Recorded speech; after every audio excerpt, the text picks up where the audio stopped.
Comme prêtre, mes premiers sentiments sont les sentiments de gratitude. De gratitude d'abord envers Dieu parce que c'est lui qui a appelé.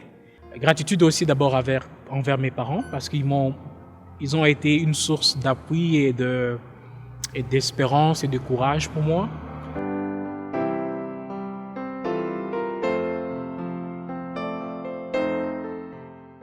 Ma famille est catholique, papa, maman, ils sont en vie, sont catholiques.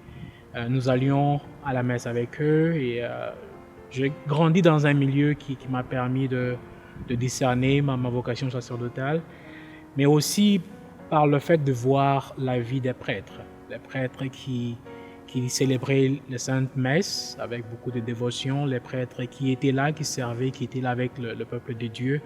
Tout cela a créé en moi un désir de pouvoir ressembler ces prêtres et aussi servir Dieu comme prêtre dans son Église.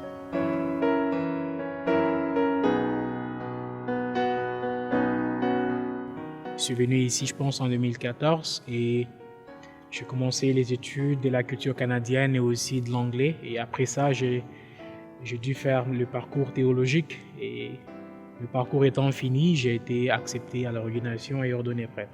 Il y a beaucoup de choses qu'on a apprises le long de la formation et des choses qu'on a aussi apprises en regardant le peuple de Saint-Boniface et le clergé de Saint-Boniface. Je peux dire ce que j'ai appris, c'est à servir Dieu et à servir le peuple de Saint-Boniface.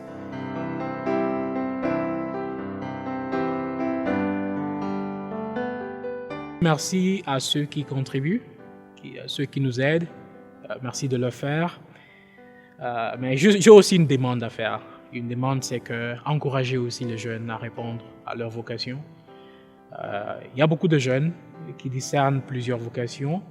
Peut-être par manque d'encouragement, ils ne savent pas répondre à quelle vocation répondre. Donc, ne nous limitons pas simplement à donner des dons, mais aussi investissons aussi dans des personnes. Ça veut dire encourager les jeunes que nous avons dans nos paroisses, dans nos familles, à discerner leur vocation. Et s'il arrivait qu'ils discernent la vocation sacerdotale, aidez-les à répondre à cette vocation qui est noble.